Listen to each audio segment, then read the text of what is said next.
Hey everybody, Nick Espinoza, your chief security fanatic here, and it is Sunday, so as always, we are doing breaches of the week, and this week in data breaches was exactly what it is. Crazy, crazy breaches. So with that, before we dive in, as always, I want to thank the following people that sent me a lot of this information. That would be Jesse Freeman, Mark Harmon, and Ron Johnson. Thank you very much, and please keep sending those tips my way. And let's start with the Providence Public School Department for an update. If you recall, I recently talked about them basically in a previous segment. About 201 gigabytes allegedly stolen from Providence Public Schools was essentially released after the deadline to pay $1 million passed this past Wednesday morning. That's according to an update on an online landing page allegedly hosted by the ransomware gang known as Medusa. Now, shortly after the deadline passed, Superintendent Javier Montes basically issued a statement confirming that a third party had indeed gotten into the computer system, and apparently they dumped the proof out. So heads up if you have a student or work for the Providence School Districts in Rhode Island. Moving on, let's talk about Michigan Medicine again, because quite frankly, they can't get out of the news, at least on my orbit. Now, Michigan Medicine announced Thursday that it had been hit for a second time in 4 months by a cyber attack that targeted employee email accounts and compromised protected health information, such as names, medical record numbers, and diagnostic and or treatment information for nearly 58,000 individuals. This event occurred on July 30th. An analysis was conducted on August 21st that ended on the 29th to determine whether sensitive personal data of patients was affected, and identified indeed that some patient information had been compromised. The breach did not include the release of social security numbers, credit or debit cards, or bank account numbers. And now, if you recall back in May, personal information of more than 56,000 people, we're talking names, medical records, addresses, dates of birth, more information, etc., was compromised in a separate cyber attack, which really underscores the issue that usually you have an 80% chance of being basically attacked and reinfected after you've gone through one if you don't actually harden your defenses. So hopefully Michigan Medicine has learned a lesson and they are improving, but heads up if you're a patient or employee. Moving on, let's talk about Med Review. On September 19th, they filed with Massachusetts after discovering confidential information basically was accessed in an unauthorized manner. And so we're talking about the normals: name, address, date of birth, social security number, 401k, account balances, obviously employee data, and Med Review is sending out notices as well. Elite Care Emergency Hospital is next up, and they've just notified 24,754 individuals of a cyber attack that resulted in their healthcare data being hit. Now, they provide 24-hour pediatric urgent care and adult emergency hospital services in League City, Texas, and the surrounding areas. They detected suspicious activity on July 10th, and here we go. And so protected health information was hit, including health insurance information, medical information, billing and claims information, as well as social security numbers and driver's licenses. So if you are around League City, Texas, and use Elite Care for your emergency needs, you better check in. And let's hit up our mini segment simply entitled, If You Just Paid for Cybersecurity, You Wouldn't Be Getting Sued and You Wouldn't Be Having Your Reputation Damaged. And with that, let's start with Correct Care, which I recently talked about on September 23rd. Basically, Correct Care Integrated Health had a lawsuit that was now settled for $6.49 million. Now, Correct Care is a Kentucky-based medical claims processor for correctional facilities, and they experienced a data breach in January of 2022 through July of 2022, and 600,000 people, obviously inmates, probably personnel as well, were affected. Moving on, let's talk about the Sibiane Stillwater Mining. I literally just talked about them like a week or two ago. Now, a group of current and former Stillwater Mining employees are seeking a class action lawsuit against the company over a data breach that happened, again, not too long ago, that affected more than 7,000 of their employees. Now, Billings, Montana attorney John Heenan, who is representing the workers, claimed in the lawsuit that the company failed to protect employees' personally identifiable information. And again, names, contact information, social security numbers, passport numbers, tax IDs, etc., birth certificates, and all of that. Again, if you're an employee, you're giving your employer a lot of information for HR. Now, according to the complaint, which was filed September 20th in Yellowstone County District Court, The South Africa-based CBN Stillwater was hit with a ransomware attack mid-June of this year, and it wasn't discovered until July. So obviously not a good look. Moving on. Police Service of Northern Ireland, or PSNI. I've talked about them for actually probably the past year or so off and on, as this has been an evolving situation. Well, now we're in the money phase. Now, a mediation process involving PSNI is to take place to attempt to agree to amount of damages to be paid for up to 7,000 staff that were hit by this data leak. The final bill could be as much as 240 million pounds sterling, according to the reports. Now, the staff are suing police after their names among those were accidentally disclosed by a Freedom of Information request in the UK in 2023, and the PSNI has already apologized and accepted liability for that. So that's almost a quarter of £1 billion they're going to have to pay. Should have just had better security. Moving on, Katz, Nannis, and Solomon, the Massachusetts-based accounting firm, failed to protect the personal information of thousands of people that was exposed in November of 2023. That's at least according to 3 proposed federal class actions. Now, Bertha Godbey, Phoenicia Brown, and Dolores J. Williams alleged in separate lawsuits that K&S breached its duties under common law, contract law, industry standards, and the Federal Trade Commission Act to implement reasonable and adequate measures to protect sensitive data, as well as failed to provide accurate and prompt notice of the breach. The firm waited more than 9 months after discovering the incident to let people know. And this, people, is why you let people know and you are transparent. If you're going through a data breach, whoever's helping you, I'm hoping you're getting that advice. Moving on. Ally Financial, which I've talked again, this is another one I've talked about because, again, we're talking about lawsuits. They're facing 2 of them now after a data breach may have exposed customers' personal information. One complainant alleges that thousands of people were affected, while another claims that billions of items of personally identifiable information, including social security numbers, were exposed. This past Tuesday, and basically in an email to the publication Money, Ally declined to comment on what it called pending litigation. So we'll see what happens there. But if you're a customer of Ally Financial, you might get a little bit of money. Moving on. And the last one in this is North Little Rock Medical Billing Service, or NLR Medical Billing Service. Now, they have a class action case that cites a data breach affecting at least 500 people, and I don't know much more about that because the only information I could find was basically behind a paywall, and I'm not paying some random publication in Arkansas, no offense, to figure out more. But heads up to you, if you use NLR or North Little Rock Medical Billing, or where you go uses them, I'm assuming in and around Arkansas. And so those were your lawsuits and damages for the week, and if they had just paid money, they wouldn't be losing their reputation, and they definitely wouldn't be getting sued. Moving on, let's talk about Dell.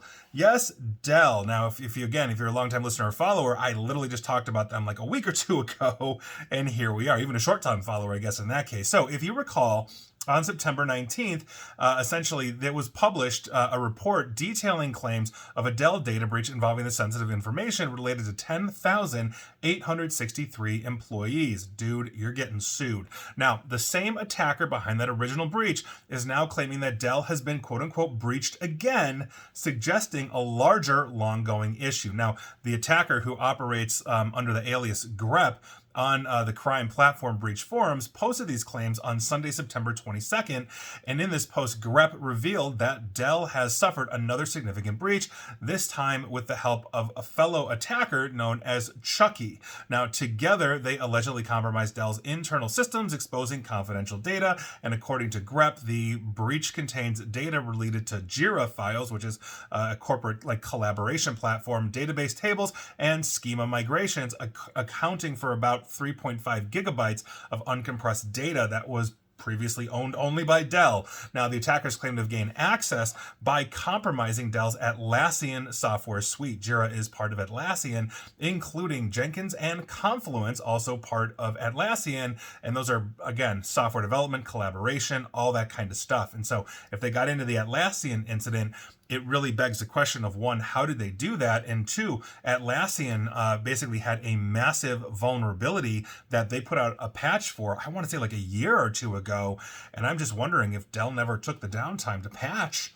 I don't know. I could be wrong, but that's obviously a huge thing. We're going to see what happens. But Dell in the hot seat the last couple of weeks for data breaches.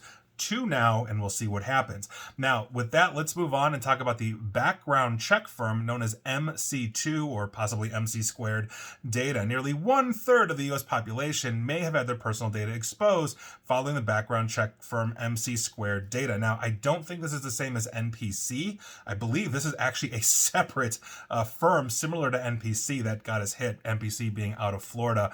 Now, to carry out its checks, MC2 data compiles data from a range of sources, including criminal records, employment history, family data, and contact details. This data is used to create profiles of individuals that are then sold to employers, landlords, all that kind of stuff. So essentially, if you were going to rent a place, your landlord might say, okay, I'm going to go to MC2 and learn about you. You've been arrested all over the place? We don't know. Now, the company operates several websites, including privaterecords.net, Private Reports, People Searcher, The People Searchers, and People Search USA.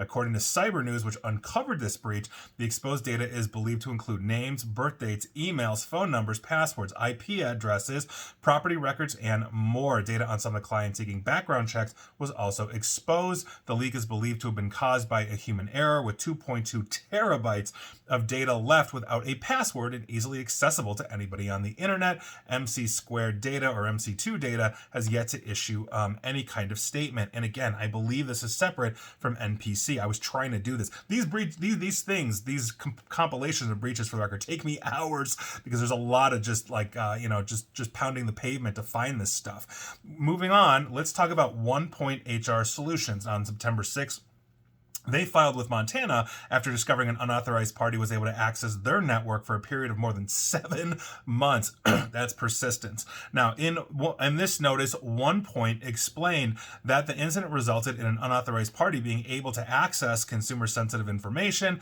OnePoint is sending letters out to those affected as well. Moving on, let's talk about Amgen. On September 24th, Amgen Inc. filed with Massachusetts after discovering that confidential information that was provided to the company was subject to unauthorized access after an incident at Serva Relocation LLC. Now, in this notice, Amgen explained that the incident resulted in an unauthorized party being able to gain access sensitive information belonging to individuals, including names, social security numbers, financial account information, employment information, medical information, contact information, and dates of birth. Amgen is sending that stuff out as well. Now, as for the link for Serva Relocation, I'm willing to bet, because I haven't not seen anything else on Serva just yet, but they're probably may have to declare, or they might get sued by this, but I'm guessing we're talking about the movement of physical paperwork that had sensitive, personally identifiable or personal health information that they were able to see, and therefore Amgen has to disclose. Obviously, I'll let you know and I'll keep you up to date on that one. Moving on,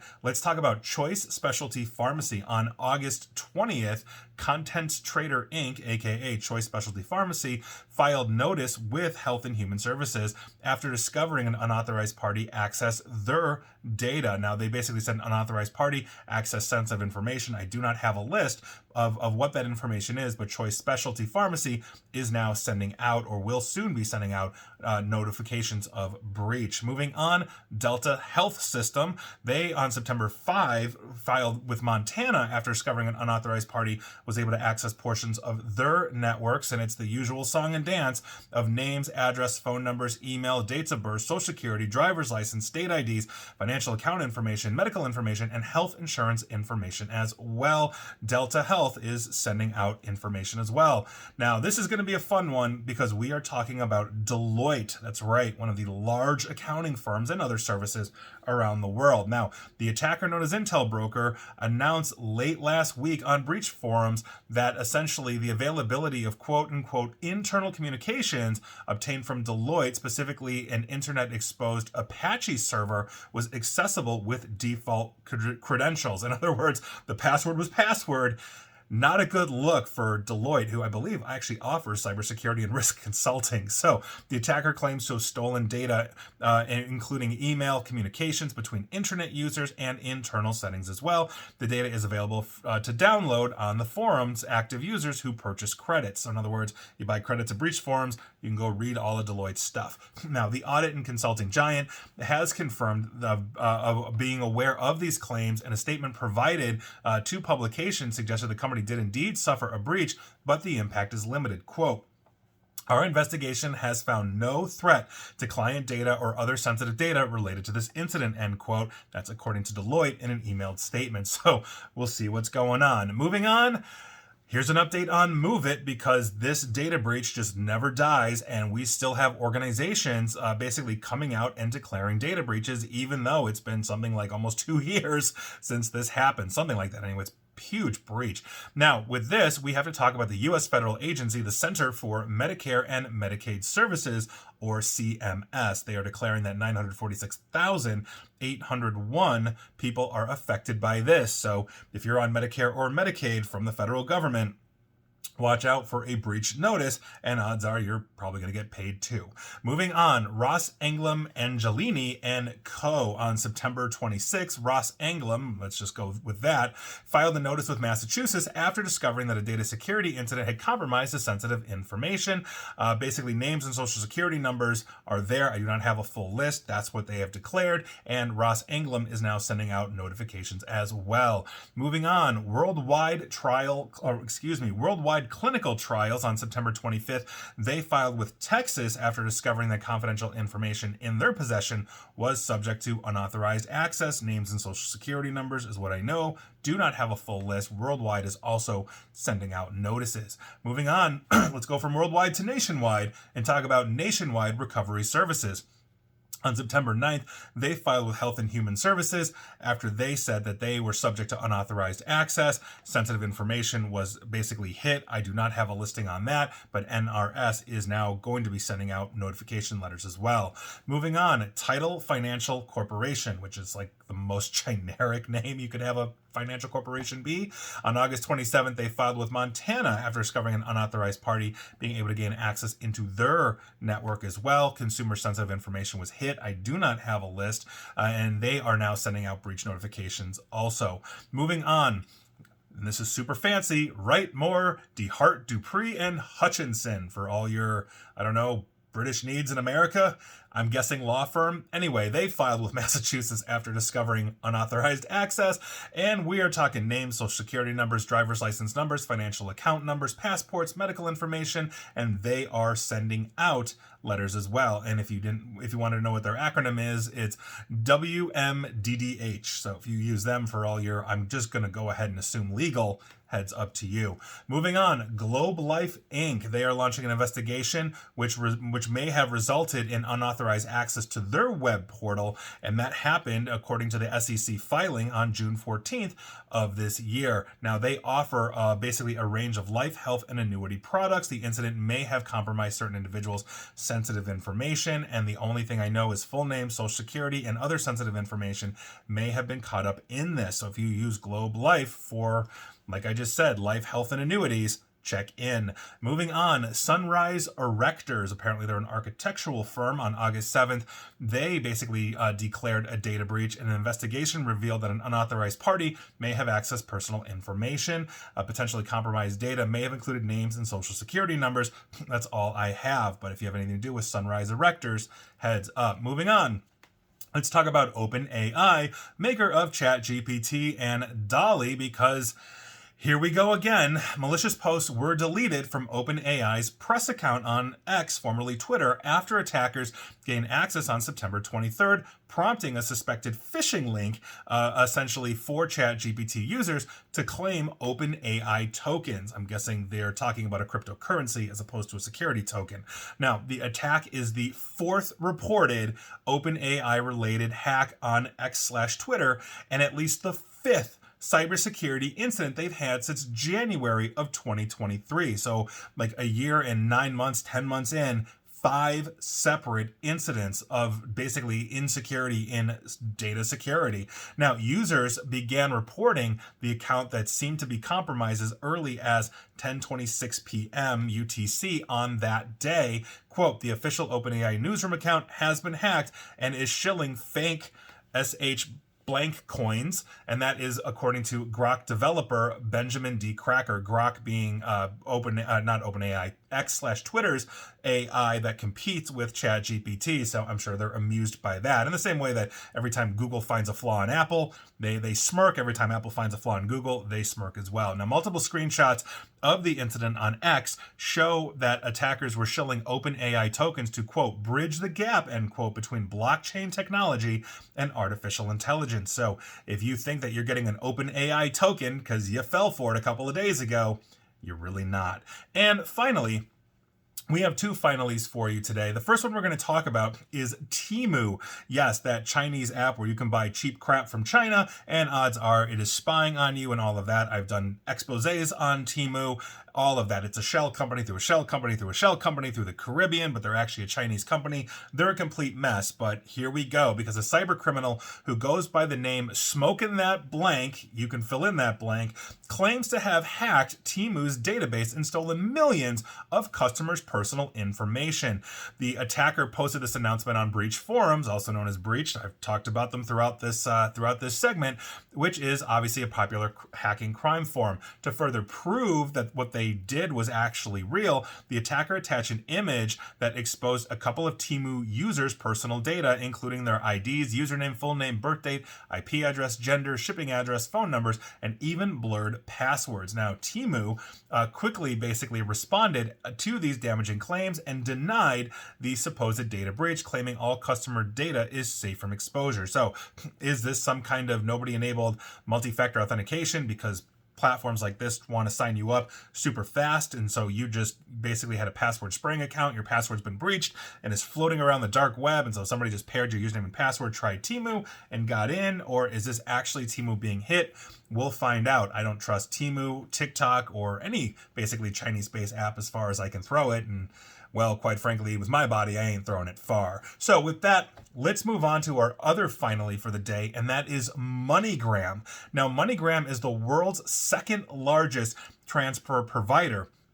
So in other words, if you're moving money, you're probably going to use MoneyGram. They're number 2 on the planet. And this is coming out of the United Kingdom because the UK's Information Commissioner's Officer, ICO, which requires organizations to report data breaches within 72 hours of discovering the incident, confirmed to TechCrunch, where I'm getting this from, this past Friday, that essentially the watchdog had received a report from MoneyGram following an incident at the company. Now, the extent basically of this breach at MoneyGram remains unknown. And as I mentioned, they are the second largest money transfer provider, and they serve over 50 million people in more than 200 countries and territories each year. MoneyGram has remained largely silent about the cybersecurity incident beyond a handful of updates posted to X/Twitter. Now, the company's website, which is now back online and running after almost being a week down, contained no mention of the incident, and MoneyGram has not responded to TechCrunch multiple requests for comment. MoneyGram first confirmed the cybersecurity incident on Monday following 3 days of operational downtime, saying it, quote, identified a cybersecurity issue affecting a certain of our systems, end quote, and that is a quote verbatim. That's not me screwing up that sentence. And by virtue of that, they had taken some systems offline in an effort to contain the incident. If you're going through standard breach protocols or incident response protocols, it's identify, contain, eradicate. Those are the 3 big ones, but there's more like preparation, et cetera, et cetera. But identify, contain, eradicate. And so if they have a problem, they would take them offline to basically contain it and ensure it doesn't spread. Now, the outage forced the company's website and app offline, leaving customers unable to make in-person or online payments. The outage also affected MoneyGram partners, including the Bank of Jamaica and the United Kingdom's Post Office as well. The latest update from MoneyGram, posted on Twitter/X on this past Thursday, said that customers can now, quote, send and receive money through both our digital platforms and agent partners, end quote, but adds that the company is still working on fulfilling pending transactions. In other words, they probably had a large queue being down for that long, and when you're servicing 200 million people, that is pretty large of a queue. So those were your breaches of the week. Hopefully, if you're using MoneyGram, I'll keep you up to date on that one because it's obviously a big one, especially given how big they are, but hopefully it will all be okay. And so, another crazy week, just down the tubes. Were you affected? Let me know.